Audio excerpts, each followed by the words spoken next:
¿Qué tal, señores? Bienvenidos una semana más a Esta es su historia, tras el descanso de la semana pasada, motivado, como ya saben, pues por esa semana de tanta fiesta entre unas cosas y otras. Regresamos ya a la normalidad, nos metemos ya en el mes de junio y bueno, pues junio ya alienta a salir más a la calle. De hecho, nuestro último invitado fue Andrés Escribano con esa entrevista que hicimos en el patio de su casa. Y hoy, bueno, pues nos hemos venido hasta lo más alto también de nuestro pueblo, hasta la Sierra de los Molinos y concretamente al interior de uno de los molinos, que como estarán observando a mi espalda, bueno, pues es el que alberga este Museo de la Semana Santa Chica, con obras en miniatura de lo que son todos los pasos procesionales que forman parte de eso, de nuestra querida Semana Santa. El autor de todas estas obras también es ampliamente conocido porque ya lo saben que, bueno, pues aquí en la televisión lo tenemos siempre para lo que hace falta, para lo que haga falta. Ha estado trabajando en la televisión y, bueno, pues es un gran entendido, bueno, yo creo que una biblioteca andante, sobre todo de este tema de la Semana Santa. Es Carmelo Díaz Ropero. Carmelo. Buenas tardes. Buenas tardes, nuevamente. Bueno, Carmelo, pues como decía, yo creo que siempre que te avisamos, siempre que queremos contar contigo, ahí estás, y eso es de agradecer. Bueno, yo humildemente sabes que tengo unos apartados muy concisos y que puedo hablar de ciertas cosas, por desgracia, y por suerte. Tampoco soy sabiduría en muchos otros temas, pero bueno, en todo aquello que he tocado durante mi vida, pues que no sé, creo que saldrán a relucir en esta entrevista, pues he hecho lo posible por contároslo y estar con vosotros. La suerte que tenemos, señores, es que, bueno, pues Carmelo ha contado pues muchas de las cosas que hoy vamos a hablar, pues en muchos ámbitos, circunstancias, entrevistas, llegados el momento. Pero hoy, bueno, pues queremos intentar un poquito profundizar o intentar descubrir cosas que no supiéramos de él. Y vamos a empezar la entrevista, Carmelo, porque si yo te digo calle Cambronera, sí, pues ¿dónde nos vamos? Pues nos vamos a la Cambronera junto con la calle El Monte, que es donde yo nací, en el número 3 de la calle Cambronera, y ahí fue donde se desarrolló mi vida. Y es donde empezó, digamos, yo no era chaval de jugar mucho por la calle, de por sí he sido un poquito raro desde pequeño.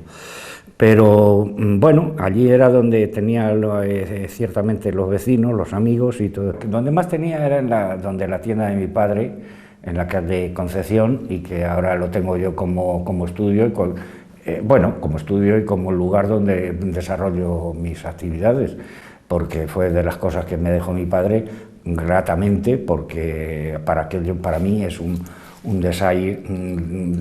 desahogo, un estar.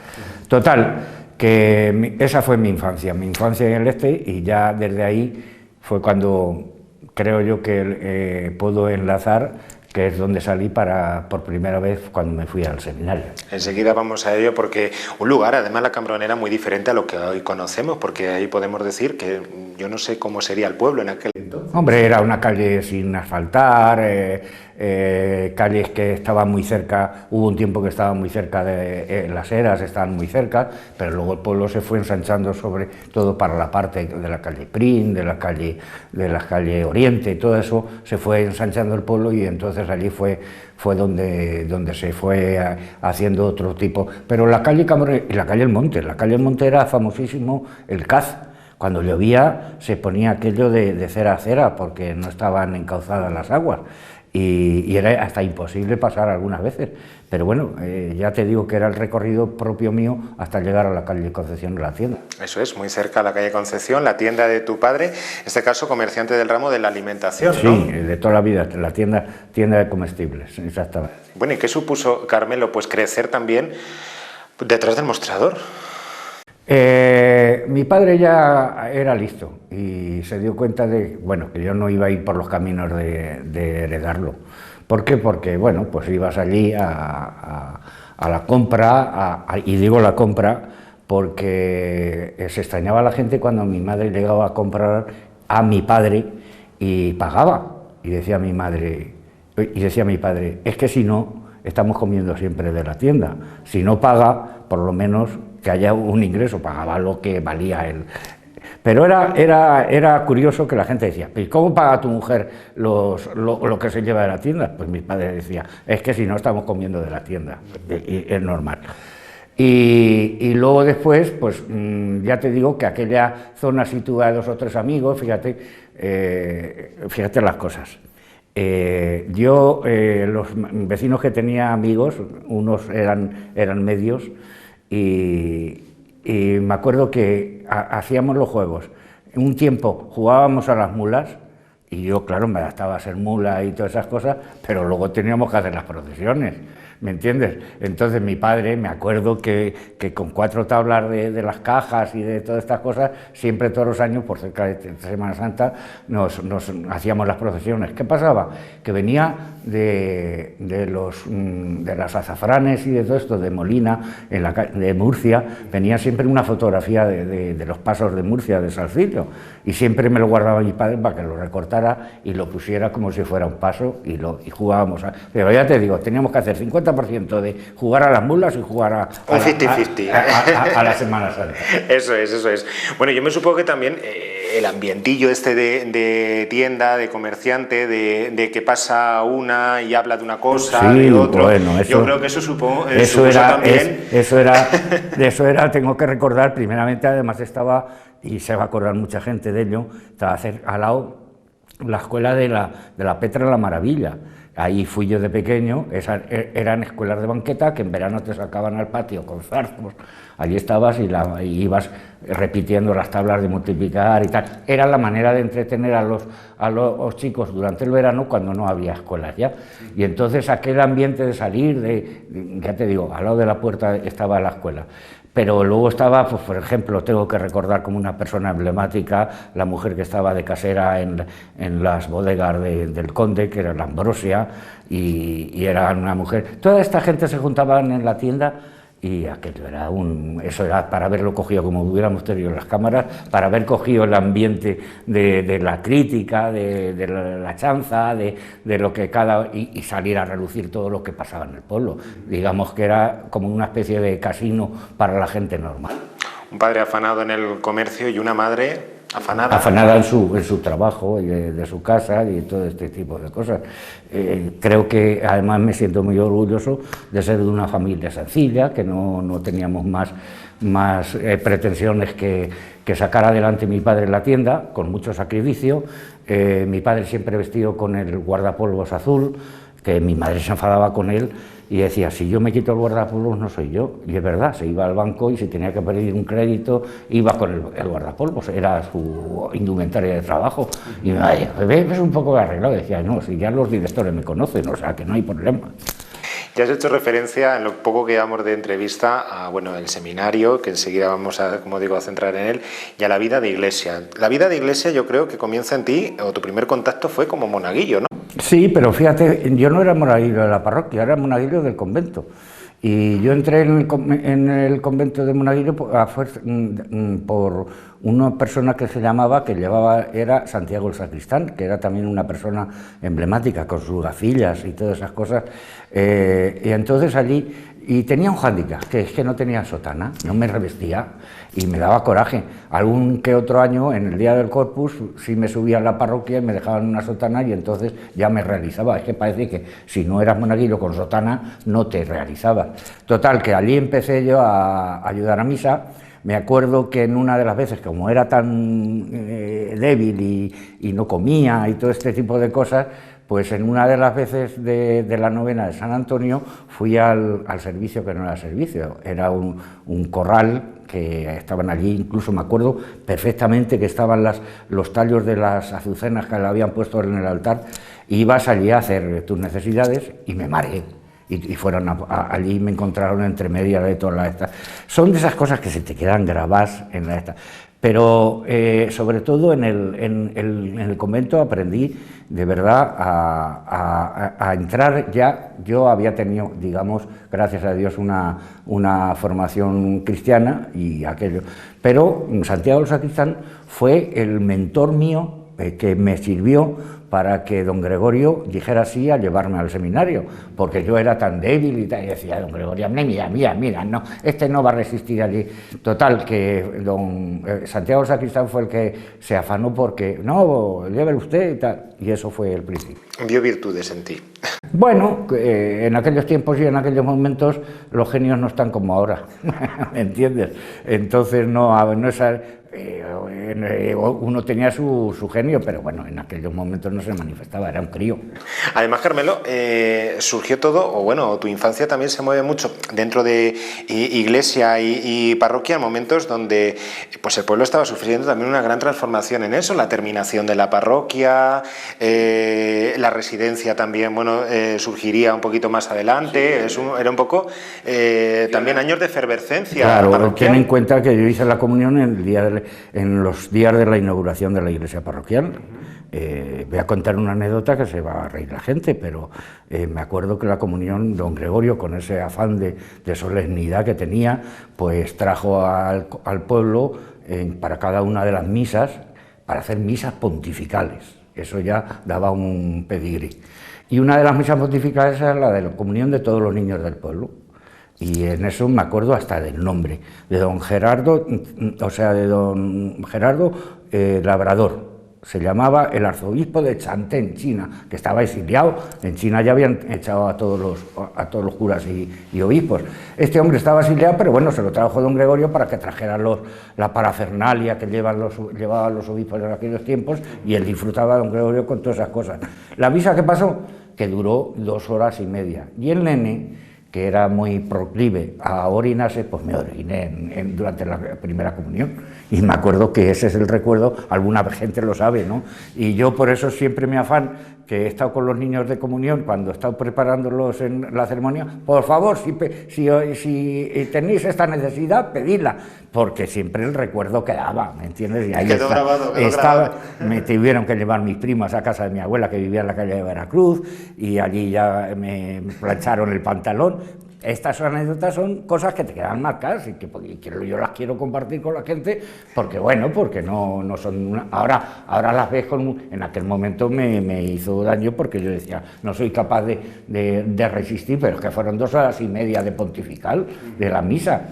Pero, por cierto, antiguamente había la costumbre que antes que el obispo te diera la forma, te daba a besar el anillo. Yo le metí un chupetón a la piedra del anillo, porque yo ya estaba preparado con la lengua, para que me depositaran la forma. Esa es otra anécdota. Bueno, fue finalmente entonces, Carmelo, don Gregorio, el que convence a tus padres para llevarte al seminario. No, mis padres estaban convencidos. Ya... Mis padres veían que yo desde el principio había manifestado querer irme al seminario, y mis padres pues se hicieron cargo. Y bueno, el acierto y verdad es que, claro, en aquellos tiempos tampoco se podían hacer cargo de mi beca o de tal, pero don Gregorio tenía la buena esta, que en la parroquia existía una serie de cuentas corrientes en las cuales se destinaban para los seminaristas pagar la cuenta del seminario, ¿me entiendes? Y entonces don Gregorio fue el que me llevó. ¿A qué edad ocurre esto, Carmelo?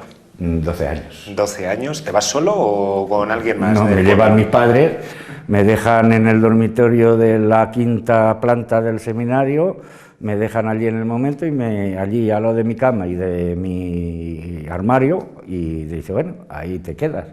No había hecho nunca la cama, no había hecho nunca... Pero bueno, pues aprendes, y en estas cosas, y allí me quedé. Qué cambio, ¿no? Qué cambio más cambio total, radical. Cambio total, pero creo que la ilusión era lo más importante, porque como tenías esa ilusión por vivir otra nueva vida y que te iban a causar y tal, tapaba todo. Yo creo que no te dabas cuenta, sobre todo además ibas haciendo relación con los compañeros de tu curso y todas esas cosas, ¿me entiendes? Eso es lo más importante.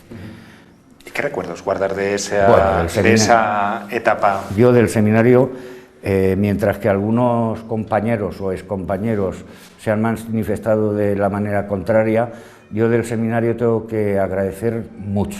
O sea, para mí el seminario me dejó marcado, y creo que me dejó marcado, y la gente lo ve, me dejó marcado para toda la vida. Y tengo que agradecer sus enseñanzas, su forma de encauzarme en la vida y incluso de la forma de vivir. O sea, yo ahora mismo en mi forma de vivir no soy capaz de salir de mi casa sin la cama sin hacer, o sin limpiar lo que he gastado en el desayuno. No, ¿por qué? Pues porque allí había un horario en el cual tú te tenías que circunscribir al horario y tenías que hacer las cosas. Entonces, hay una serie de cuestiones en las cuales el seminario te deja marcado. Y había gente que también ha salido renegada. Yo no puedo decirlo. Puedes renegar de algún que otro profesor o algún que otro formador, que oye, que fuera o no fuera más o menos de tu manera de pensar, pero claro, también en aquellos tiempos no te dejaban mucho de pensar, tú tenías que ser dirigido para ser algo, ¿me entiendes? Y a nivel un poco, bueno, yo me supongo que claro, ahora con el contacto que también tienes con los seminaristas actuales y todo eso, ¿qué ha habido mucho cambio en esa vida del seminario de entonces a lo que se vive ahora? Vamos a ver, estructuralmente no. O sea, un seminario, digamos, es un lugar donde tiene lugar la formación de las personas que van a camino del sacerdocio. O sea, la estructura no ha cambiado, pero sí las formas. Las formas son muy distintas, sobre todo porque en mis tiempos no había ciertas libertades, tenías que regirte por un horario muy estricto, obediencia, hacer lo que te mandan en ese momento, jugar, tal. Yo que no era muy futbolero y no me gustaba mucho, y si me oyeran algunos compañeros del seminario, me tiraba cantando salmos en medio del campo de fútbol. ¿Por qué? Pues porque no me gustaba jugar al fútbol, y total. Y ahora, sin embargo, pues me gusta verlo, y me da envidia de los que juegan al fútbol y tal. Pero todas esas cosas no han cambiado, o sea, han cambiado en el sentido que se han hecho más flexibles, pero la esencia en sí de lo que es la formación de un seminario está muy claro de que es formar hombres para salir a la vida, a ser, digamos, líderes o personas que te ayuden en la fe, y eso es lo principal. Y Carmelo, teniéndolo tan claro desde el principio, o sea, desde pequeño, viviéndolo ahí y incluso llegando a afirmar que fue una gran escuela de vida y que te enseñó muchas cosas y muchos valores, ¿qué fue lo que en ese momento, pues, o cuando llega ese momento en el que dices, no, esto no está hecho para mí? No es que esté hecho, te dicen que no está hecho para ti. Vamos a ver. El seminario en aquellos tiempos tenía 3 etapas, digamos 3 zonas de estudios, que eran los 5 años de latín y humanidades, que es lo que yo hice, luego venía filosofía y luego venían los 4 años de teología. Cuando acababa una etapa había, digamos, un expurgue, y entonces, digamos, los formadores empezaban a ver por dónde iba la gente, y entonces a mí llegó la hora de cuando llegó el quinto de latín, y me llegaron y me dijeron sencillo y llanamente pues que no tenía personalidad definida. Así fue. Te digo la verdad, para mí aquello fue un bandazo. O sea, a mí me destruyeron toda la estructura mía. ¿Por qué? Pues porque yo quería seguir siendo. De hecho, yo llegué al llegar aquí al don Gregorio, le dije más o menos que yo quería seguir y tal y cual, y don Gregorio había sido una persona que salía del seminario de Ciudad Real, si había alguno que quería, lo trataba de introducir en otro seminario, y de hecho hay sacerdotes de otras diócesis que con esas circunstancias que les pasó en Ciudad Real, aquí se hicieron.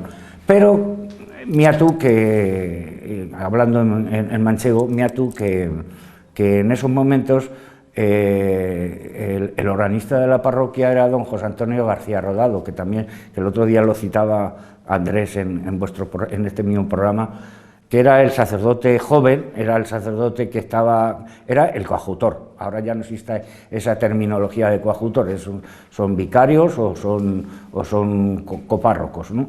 Total, que en aquel momento estaba encargado del órgano. Y mira tú por dónde, pues pues mira, dijo don Gregorio, pues te quedas aquí en la iglesia tocando el órgano.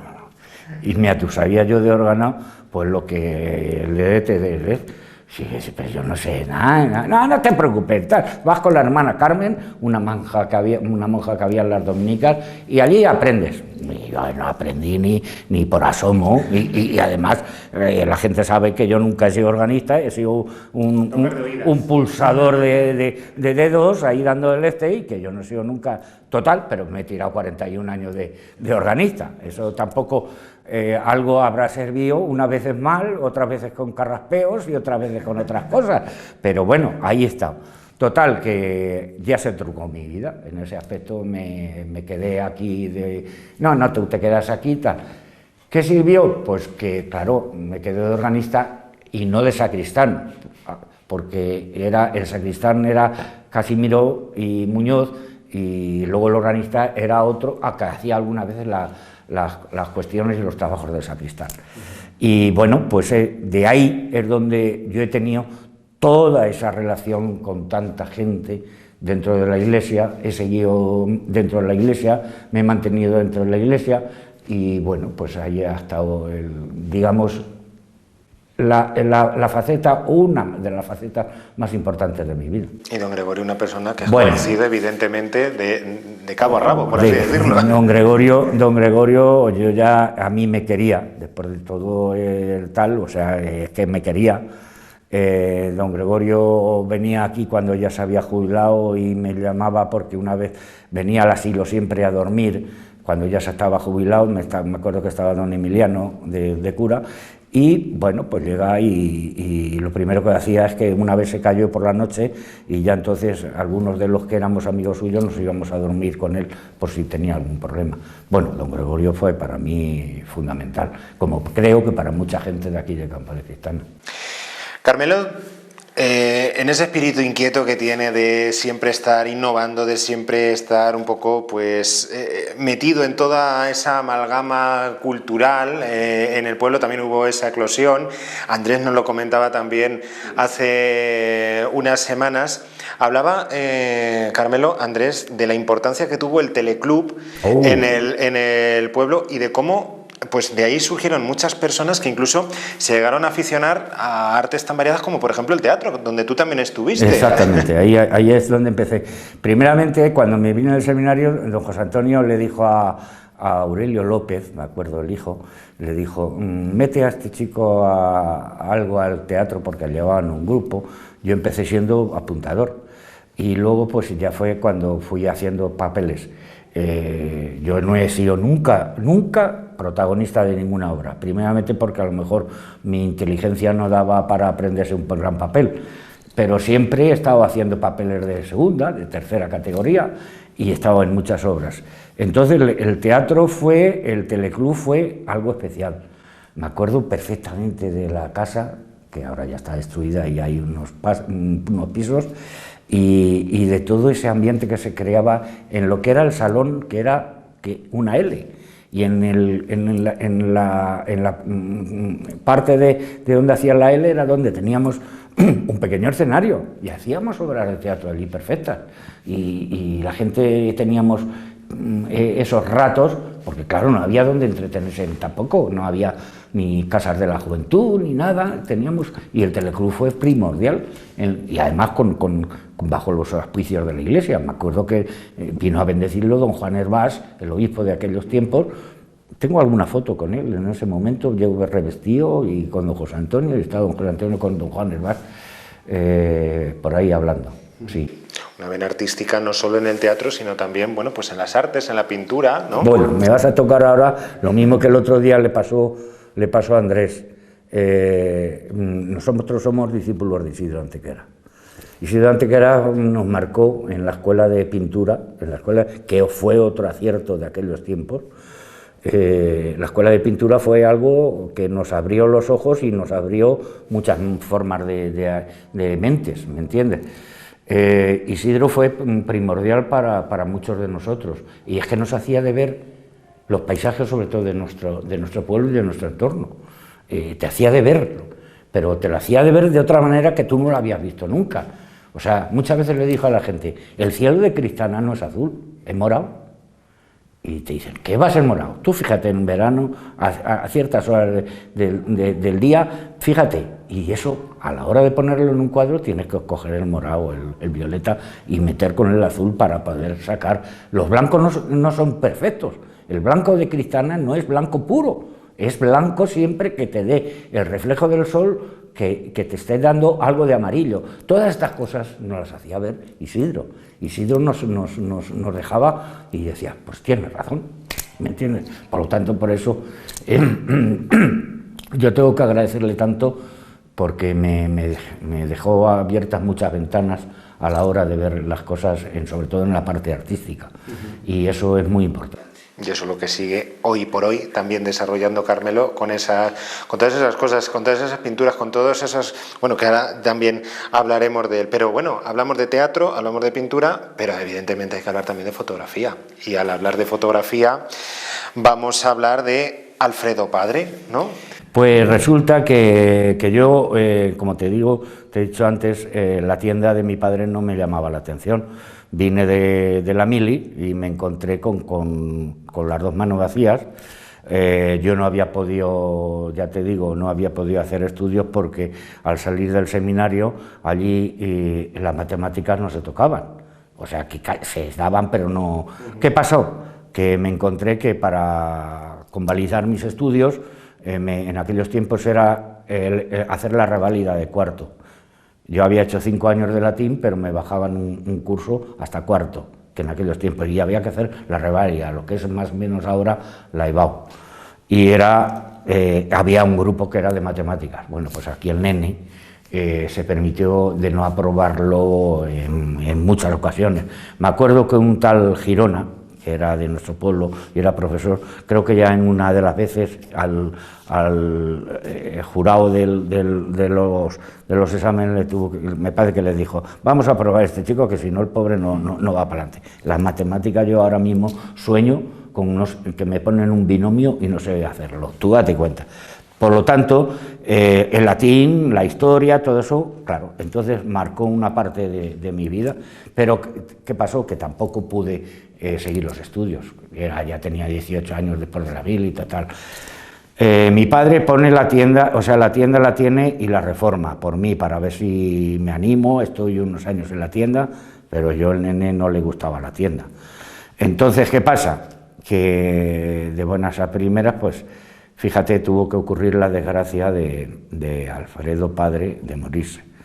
Y yo era muy amigo de él, porque yo me iba muchos ratos allí al laboratorio, porque a mí me gustaba enredar. Yo había hecho estudios también de fotografía por un correo, y bueno, pero me gustaba enredar con la cámara. Me había traído de la mili de Melilla una cámara más o menos que estaba bien, y bueno, esto me hacía de que estar allí ratos, y yo tenía buena amistad. Y tuvo que ocurrir esta desgracia con Alfredo Padre, pues se murió. Y me ofrecieron, la familia, sobre todo la mujer, me ofreció que me quedara en el estudio para que pudieran sus hijos hacerse cargo. Al principio se hizo cargo, estuvo conmigo la hija, la mayor, pero pronto fue Alfredo, hijo, el que tomó las riendas. También empezó y estuvimos, y mira, ahí han venido los años de asociación que hemos estado trabajando como fotógrafos y como viviendo. No muy pero bueno, teníamos por lo menos para sacarnos nuestro sueldo.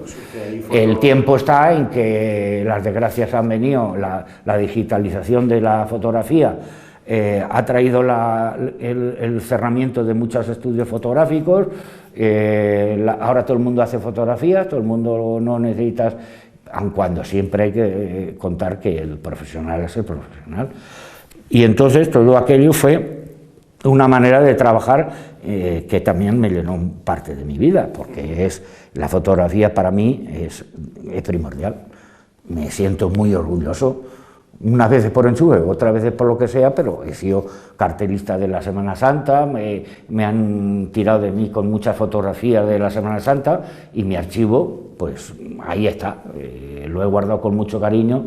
Y luego mis años de estar allí, pues al principio los inicios de esta televisión fueron, no sé si lo tendrías previsto más o menos. Enseguida, sí, Fotodíaz, bueno, es que Fotodíaz fue pues ese boom también dentro de ese estudio fotográfico y una manera también, Carmelo, a través de la fotografía de estar presente en la sociedad, porque a través de las cámaras erais, bueno, pues conocedores de muchas cosas del ambiente social, en bodas, bautizos, comuniones, y luego, como tú dices, en esa parte de televisión donde también, bueno, pues empezáis a colaborar. Porque en un principio, claro, estábamos nosotros y había algunos más profesionales en el pueblo, pero bueno, me acuerdo que Víctor Quintanilla, cuando en el año 90 se planteó el hacer una televisión local, pues se acordó de nosotros y dijo, bueno, ya que tenéis una experiencia con la cámara, bueno, pues allí fue el principio de la televisión local, de esta televisión local, y estuvimos un tiempo trabajando en ella y montando. Me acuerdo que montábamos en el estudio porque no había elementos en la Casa de la Cultura. De hecho, la calle Concepción fue eso, el estudio primigenio, ¿no? Exactamente, allí es donde hacíamos los montajes. Me acuerdo que teníamos que ir a llevar la cinta de VHS para emitir la emisión cada jueves, yo creo que era, o no sé cuál, teníamos que ir allí a donde está el depósito de las aguas, que había allí una caseta donde estaba el transmisor y un vídeo para recepcionar la imagen y emitirla a través de esa antena a todo el pueblo. Bueno, pues te tocaba, o tanto en invierno como en verano, en invierno a las tantas de la noche ir por la carretera y ir solo a llevar la cuestión, cuando no te salía allí por entre medias una culebra o todas esas cosas, pero bueno, y decías, esta está conviviendo con el vídeo, pero bueno, son anécdotas que te ocurren y tal. Bueno, llegó el momento en que tuvimos que dejarlo porque ya también la televisión se iba expandiendo y ya no podíamos nosotros atender, porque si o atendías bien una cosa o no atendías otra, pero ahí está la cuestión. Entonces lo dejamos hasta que yo, fíjate lo que estábamos diciendo, que creo pues es la segunda parte de mi vida y ha sido quizá la última, que es cuando he estado colaborando con vosotros como cámara en la última parte y donde me he jubilado. Efectivamente, eso también, es que yo creo que siempre has estado ligado a una cámara, sí, si no de fotos, sí, en este caso de vídeo, vamos. Y la imagen, además, es de las cosas que los que estamos con esto somos de los que estamos fijándote cómo lo hacen en la tele buena. Fíjate qué detalle esto, pues esto lo puedo hacer, pues este desenfoque lo podemos hacer cuando te lo permitía las cámaras o cuando tu inteligencia artística te lo permitía, que no siempre tenías inteligencia artística, pero bueno, ahí estaba y todo eso te hacía de abrir los ojos para poder jugar a televisiones buenas y todas esas cosas. Pues hemos hecho lo posible, ¿no? Y eso es lo que más cuenta. Bueno, y una vida, todo esto que estamos hablando, paralela, artística, de la fotografía, del teatro, pero sin dejar de lado la vida parroquial y la vida religiosa. Como bien decía Carmelo, estuvo con don Gregorio, después vendría don Emiliano y bueno, después vino don Joaquín. Otra persona que yo creo que marcó mi vida también. Que también ha marcado tu vida bastante. Marcó mi vida, don Joaquín, teníamos encontronazos así, pero luego nos queríamos mucho. ¿Por qué? Porque él me quería a mí y yo también a él, en el sentido de que, bueno, pues él me veía como muy Semana Santero. Si a usted no le gusta nada más que la Semana Santa, con en el momento que empieza la Semana Santa ya no tiene nadie. Bueno, pero fue muy importante, aun cuando creamos lo contrario, la labor de don Joaquín en Cristana fue muy importante. Vamos a ver, don Gregorio había creado una estructura parroquial, con unas formas de pensar de la gente que estaba en la parroquia muy definidas y muy... Pero eso, el concilio había cambiado, iba cambiando la forma de ser de la pastoral que se iba y se tenía que hacer en las parroquias. Don Emiliano empezó un poco, pero fue muy corto su estancia, por desgracia de su muerte, y empezó a cambiar un poco la estructura, digamos, tan devocionista como había montado don Gregorio. La pastoral de la parroquia no podía ser tan cerrada, solamente en plan cultural, todo ese tipo de cosas. La estructura de la parroquia tenía que ir por donde iban los caminos, que era la evangelización.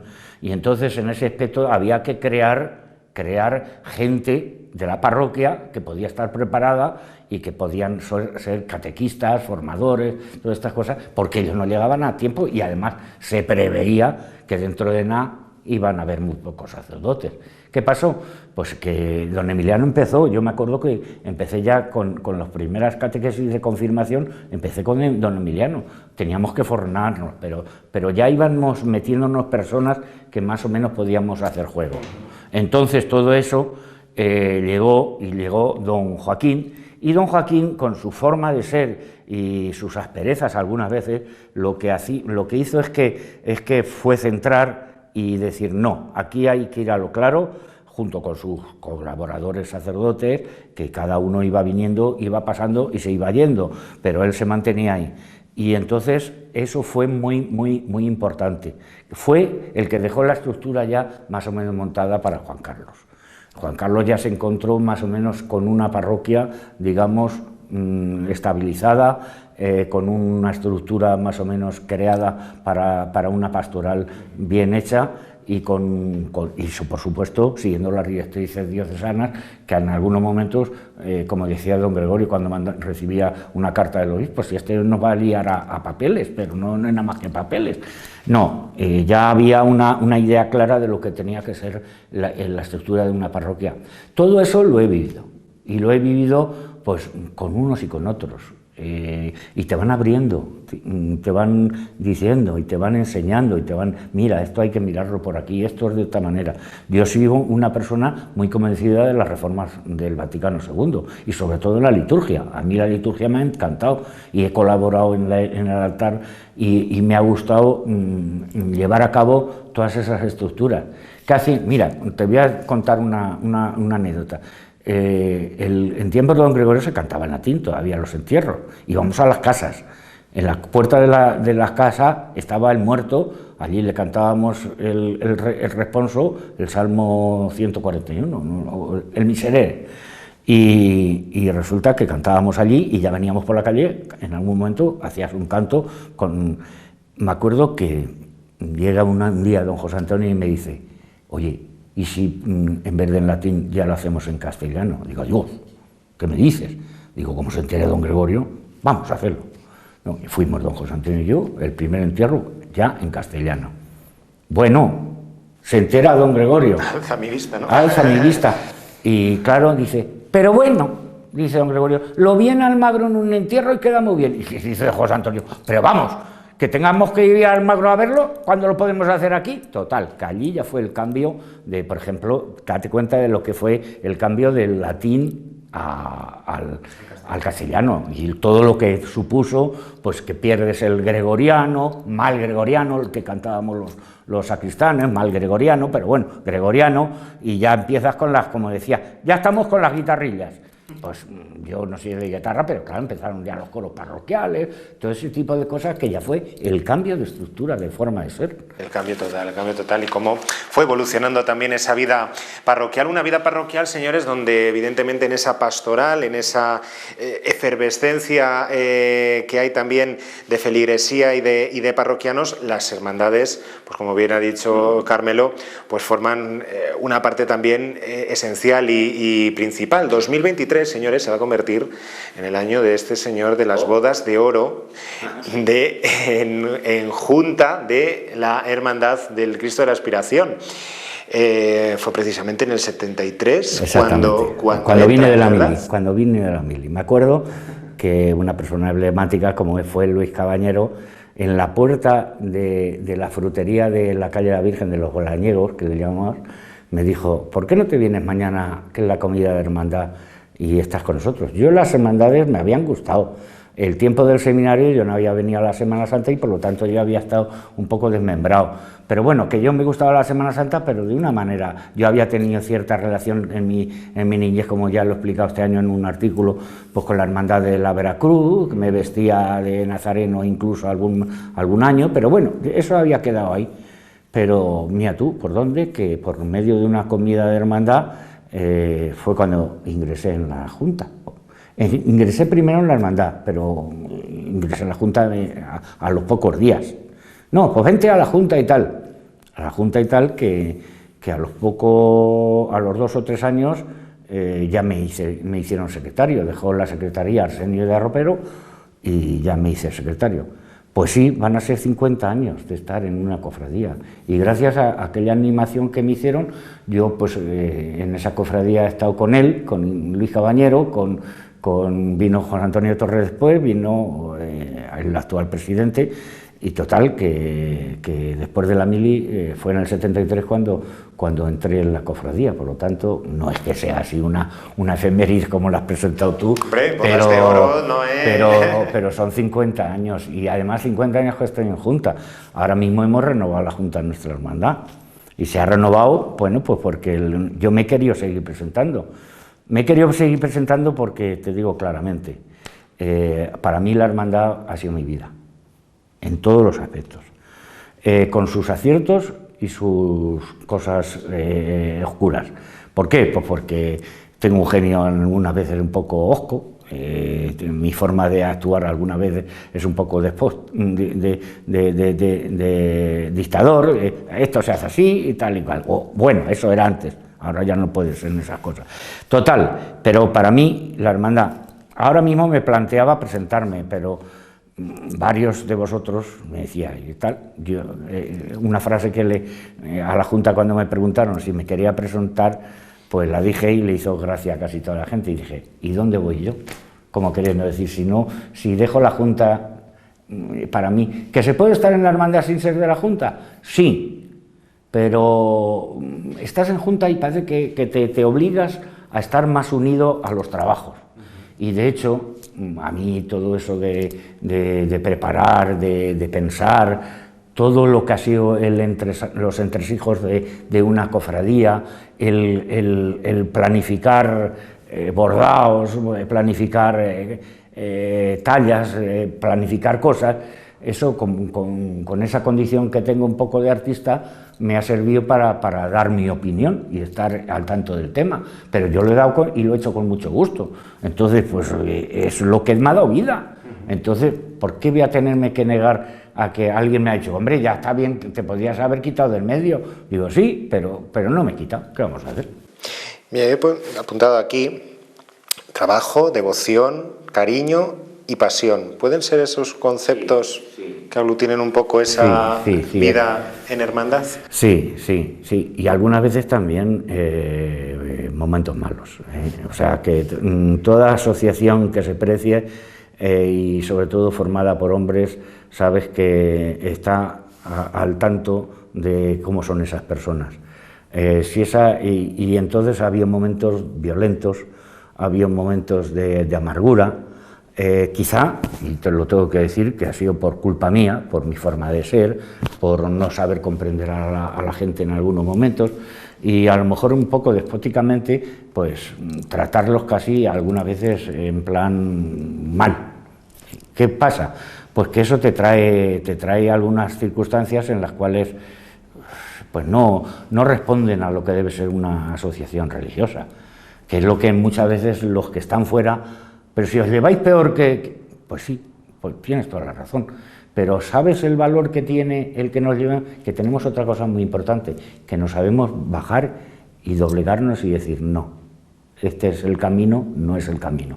El camino es el que te quieras con tus hermanos, el que estés con ellos y el que estés en afinidad con ellos. No puedes permitirte el lujo de crear en una hermandad efervescencias que no son propias de una hermandad. O sea, la hermandad tiene que ir por un camino y lo que no puedes es crear situaciones en las cuales estés urdiendo enfrentamientos, que ese no es el camino de una hermandad. ¿Que lo hemos podido hacer? Posiblemente, pero yo siempre, eso me ha producido una cierta desolación, el encontrar que como asociación no podemos permitirnos, y una asociación religiosa, no podemos permitirnos el romper antes que construir. Y desde esa cofradía, Carmelo, has visto evolucionar nuestra Semana Santa, la Semana Santa de Cristana, y has podido incluso pregonarla hasta en 2 ocasiones. Sí, lo que son las cosas, bueno, pues no hay más nadie, pues hazlo tú, ¿me entiendes? Entonces, no sé si, hombre, los que te dan la palmadita siempre te dicen, oh, me gustó mucho y me acuerdo mucho de tus pregones. Bueno, vale. Lo que sí yo creo que cuando los pregoné era fruto de mi conocimiento de la Semana Santa y de mi amor por la Semana Santa. Yo me siento muy orgulloso y además tengo allí los 2 cuadros en mi casa de cuando me los dieron en el momento ese, y además me siento muy orgulloso que en una de las veces me dieron la primera medalla de oro de la Junta de Cofradías, cosa que para mí aquello fue lo más. Pero bueno, creo que toda esa preocupación de enterarme, a mí me echaba en cara don Joaquín, me decía, estás sevillanizando las cofradías. Y yo decía, bueno, pero si es que no es sevillanizar, aquí no podrás traer, en vez de anderos, podrás traer a los hombres de paso, a los costaleros. No, ¿por qué? Pues porque no entra dentro de nuestras estructuras, ni hay cosas que no pueden entrar dentro de... Pero hay cosas en las cuales hay que fijarse en los buenos. Y si en Sevilla o en Andalucía y todo esto tienen diploma de honor de hacer las cosas más o menos bien, con todos sus defectos, pues entonces ¿por qué no te vas a fijar y vamos a hacerlo? ¿Qué hay que hacer un palio? Pues vamos a hacerlo al estilo barroco sevillano, no vamos a quedarnos con no hay unos pengajos mal puestos, no señor. Vas aspira y dale, ponle todos los bordados que puedas. Mira, ahora estamos con el problema del óvalo, de la restauración de nuestro palio, de la Virgen de la Esperanza. Pues en aquellos tiempos los pobrecitos no sabían y lo hicieron con una equivocación. Fíjate, y lo voy a explicar porque la gente lo sepa. Es que lo pintó Isidro Antequera, pintó el óvalo central, lo afeitaron la tela, el terciopelo, y sobre ese terciopelo dio una capa digamos, como si fuera yeso, para poder pintar, pero lo que se equivocó fue de pintarlo en el mismo... Bueno, todas esas cosas hay que ir y preguntar antes, y llegas a Sevilla y te dicen, no, pues esto se hace así, se hace en un óvalo aparte, se coloca en ese sitio y tal, y entonces todo eso lo tienes que aprender, pero claro, yo siempre me decía, es que sevillaniza. Bueno, pues si eso es sevillanizar, me fijo en los buenos, hay que fijarse en los buenos. Y a base de coscorrones, pues fuimos avanzando, ¿verdad? Hemos ido avanzando. Se ha ido avanzando. Y gracias a eso, y a mucha gente de nuestro pueblo que le encanta la Semana Santa, que vive cada uno en su ambiente, anderos, hermanos de la cofradía, vestidores, tal, toda esa gente ha ido creando un ambiente que es lo que ahora mismo estamos recibiendo los frutos. Y de hecho, pues están ahí y somos, digamos, una referencia. Ahora mismo estamos aquí. Y esto, no sabe la gente que se extraña de fuera que tengamos 30 pasos. Y te preguntan y te dicen, pero bueno, entonces esto es como... No es como Sevilla, pero aquí 30 pasos, en un pueblo, ¿cuántos habitantes tiene? Eso así, de la gente que pasa a ver, porque yo estoy todos los domingos aquí, los que puedo, aquí, y estoy en la puerta. Bueno, pues la gente se queda extrañada de que nuestra Semana Santa tenga un pedigrí especial. Pues entonces vamos a mantenerlo con dignidad, con la cuestión religiosa como primordial y como lo más importante, y luego vamos a innovar y hacer lo que haya que hacer. Como se verá, bueno, Carmelo, y la Semana Santa es prácticamente uno. Yo creo que a Carmelo le gusta sobre todo la Semana Santa, porque la fiesta, Carmelo, es de otro costal. Yo también te voy a hablar de fiesta, porque sé que tuviste una etapa en la que colaboraste también, pues por ejemplo, de la mano de Antonio Calonge y un grupete más de amigos en la comisión de fiestas de nuestro ayuntamiento, y de ahí surgieron también pues cosas importantes a nivel festivo, ¿no? Ten en cuenta que ya en esos momentos habían sido ya los ayuntamientos democráticos, y bueno, pues Antonio, guiado por a lo mejor esas cosas que me veía en mí, lo primero que cuando entró de presidente Antonio Calonge, el presidente de la comisión de fiestas, me pidió que me hiciera secretario de la comisión. Fue una época en la cual ese grupo de gente hicimos una una piña muy importante y además se hicieron cosas muy chulas en aquellos tiempos. Y sobre todo te digo que además, sobre todo, mira, el concurso de carrozas, que aquello que fue una lástima que aquello, pero bueno, también todas las cosas tienen su época y no hay que lamentarse de que se acabara y todas esas cosas. Pero, por ejemplo, las actuaciones, cómo ibas a traer a actuaciones de primera marca a la verbena. Me acuerdo yo que cuando vino, no sé si fue Perales o no sé cuál, yo me acuerdo que con el traje no había asiento y todos con traje y tal y cual, esas noches te ponía de traje arrodillado en los adoquines de la verbena, porque no teníamos sitio, estaba aquello a abarrotar. Esas actuaciones que ahora me acuerdo muy Mocedades, todo ese tipo de gente que hacías un esfuerzo, pero la gente, al hacer el esfuerzo de traer gente buena, la gente también iba. Sí, lo que pasaba es que había una época en que no había tampoco mucho dinero y bueno, pues tenían que adaptarse a lo que había. La comisión de fiestas también sirvió para abrirme también muchas perspectivas de convivencia con la gente, de formas de ver muchas cosas en la vida. Todas esas cosas te van ayudando. Te van forjando, te van haciendo. La apertura al público también del acto de coronación, tengo aquí... Sí, en la plaza primero, y luego ya se hizo allí en la verbena, pero se hacía abierta a toda la gente. Pero las primeras se hicieron en la puerta del ayuntamiento, o sea, todas esas cosas, y no sé, hombre, la hora de elegir las damas, pues se hacía como siempre, ibas a la familia que creías que podías pero así fue creándose. Se creó un ambiente distinto de comisión de fiestas, ¿entiendes? Otro tipo de aire de comisión. Bueno, nos vamos quedando sin tiempo, pero vamos, es que me quedan aquí cosas, señores, pues pasiones, trabajos manuales, maquetas, decorados para teatro, participación en zarzuelas, en conciertos de todo tipo, en el monumento de la Semana Santa, en el Belén de la Iglesia. Es que podríamos estar aquí largo y tendido hablando de todo esto. Carmelo, es que ¿qué te ha faltado hacer? Pues, pues un problema de álgebra, eso es lo que me va a hacer. O sea, porque te digo que por ejemplo, el monumento de la parroquia este año también ha cumplido 50, no 50 años, sino el 50 monumento.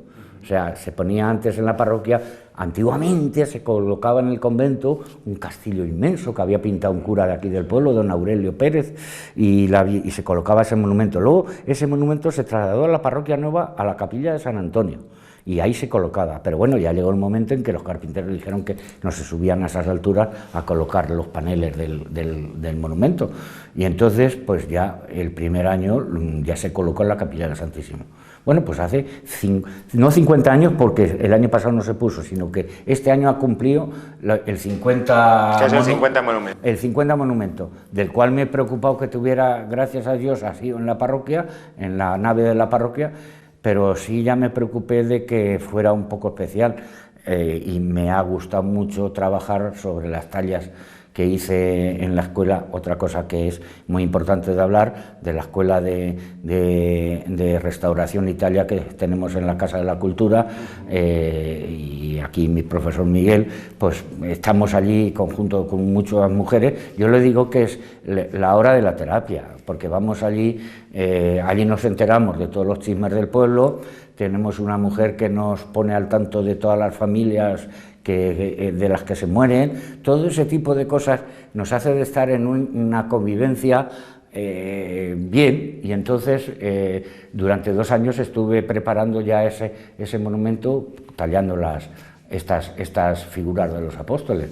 Bueno, pues los monumentos, los belenes, el MENA está empezando el de este año, estoy ya empezando el de este año, en junio. Tengo ya la idea, que es lo más importante. Te ayuda mucho meterte en internet, tenemos cosas muy buenas que pues algunas veces copiamos, otras veces las hace, pero en el mes de junio pues estoy ahora mismo preparando sitio para poder, porque ya los de mi hermandad me tienen frito, que les tengo cogidos todos los sitios del coro, de todos lados, le tengo ocupado con cosas de los monumentos y de los belenes, pero bueno, lo voy preparando y con esa ilusión chicos, yo digo, algunas veces yo creo que soy tonto, porque vamos, la cantidad de cosas más importantes que puede haber en la vida, y sin embargo yo voy andando pim pam, dándole a la cabeza y vas dándole vueltas a estas pequeñas cosas, y dices, ¿y es tan importante? ¿Es esto tan? Pues sí, pues para mí sí, y punto, y si yo me siento a gusto, pues ancha Castilla-La Mancha. Y en esos paseos, en esas caminatas que te pegas, porque señores también se pega caminatas. Hombre, es que mi condición diarias, de diabético tiene que... Y hay que sacarlo, claro, hay que mantener a raya ese azúcar. Claro. Carmelo, ¿también recuerdas o vas pensando en cosas de cuando has estado de ensayos de teatro o de zarzuelas?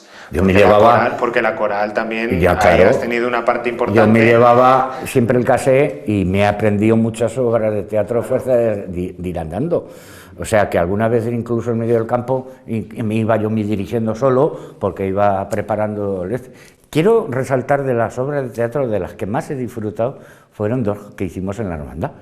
Que una fue La venganza de Dormendo, que eso fue la astracanada mayor del reino, porque esa fue además...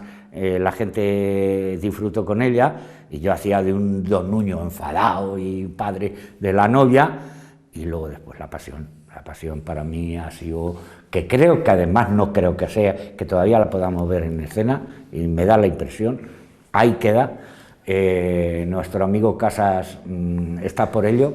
Y me parece que tú vas a seguir siendo un San Juan como Dios manda. Yo seguiré siendo un Caifás enfadado y siendo un porculero. Bueno, la verdad es que hablar con Carmelo es hablar también, sobre todo también de Semana Santa. Además, este ambiente, yo lo decía al principio, nos engulle directamente en lo que es esa celebración que vivimos tan intensamente en nuestro pueblo. Carmelo es el artífice de todas estas maquetas, de todas estas miniaturas. Y Carmelo, ¿qué se siente teniendo un molino? Sí, exacto. con obra... Pues esto, gracias, digamos, estas versiones, la primera versión se hizo para exponerlas, los hice, una primera versión de todo esto, exponerlas mucha gente la recuerda, en los bajos del Casino Primitivo. Ahí fue la primera exposición. Me acuerdo que mi padre estaba allí como de cuidante. Yo decía, padre, que te van a decir como el padre de la Pantoja, quítate de aquí. Total, que él, me acuerdo que estaba tan contento de aquello.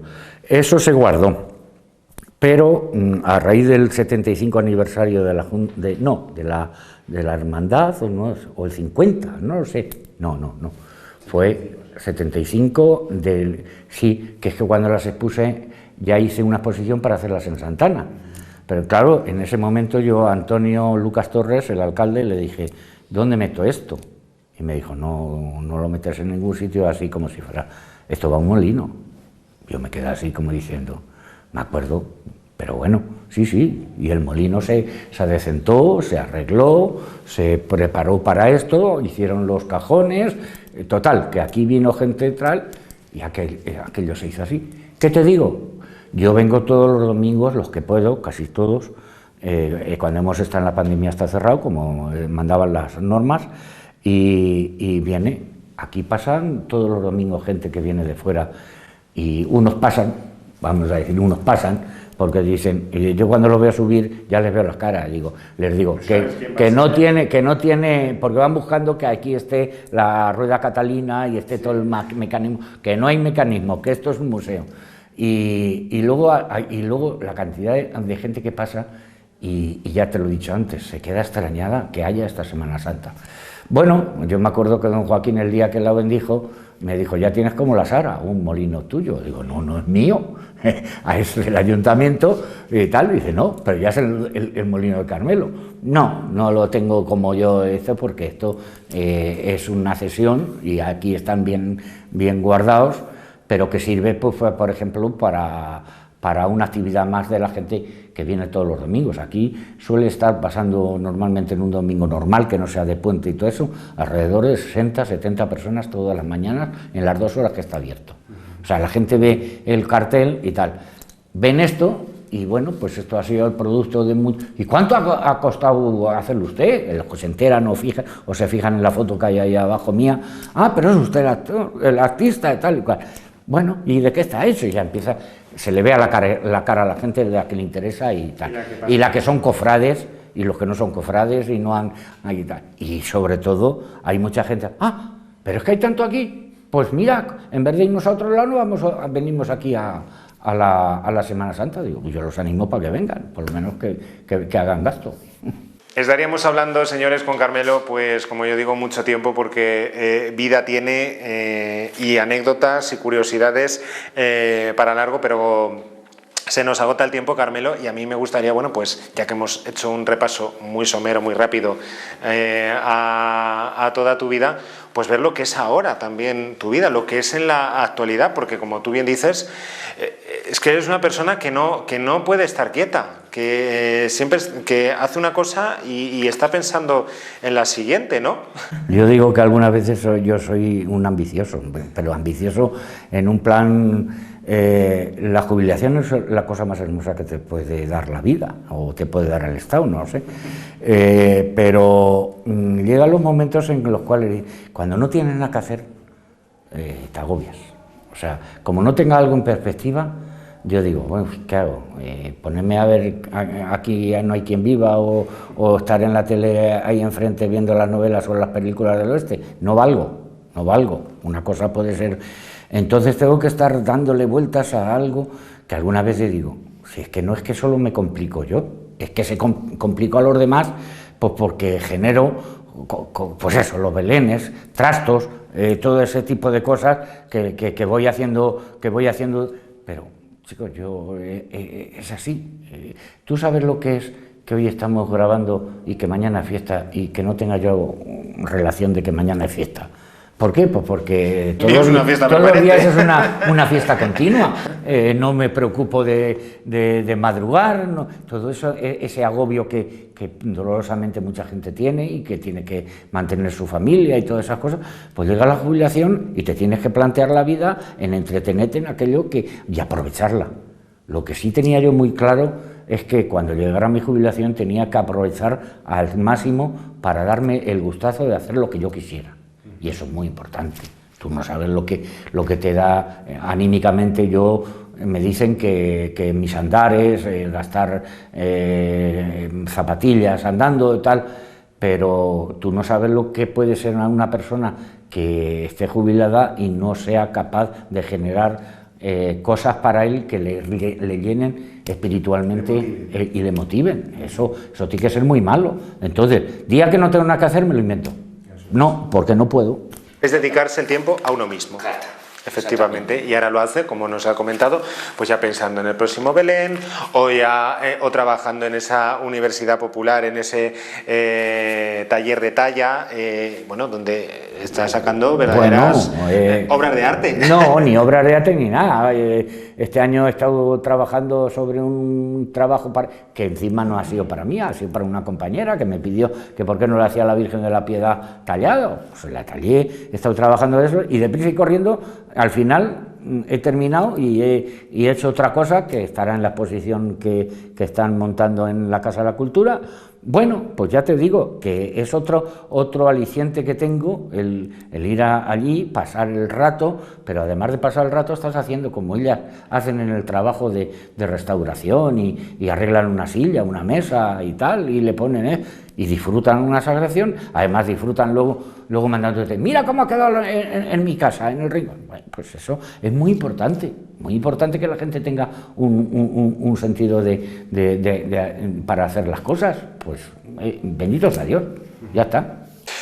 Pues señoras y señores, esta es Carmelo Díaz Ropero, esta es la historia de Carmelo Díaz Ropero, parte de esa historia, como yo digo, porque podíamos tener hasta varios capítulos en nuestro programa hablando con él y siempre un placer, Carmelo, compartir este tiempo. Sabéis que me siento, anécdotas y recuerdos. Me siento del equipo, me siento de todas las horas que he pasado allí en la Casa de la Cultura trabajando y me siento muy a gusto de haber sido también cámara de esta televisión, porque me ha dado también la opción a abrir mi panorama de amistades, ¿no? Y me ha hecho de que me conozca mucha gente y que me pueda relacionar con mucha gente, de la cual ahora me siento orgulloso de ser su amigo.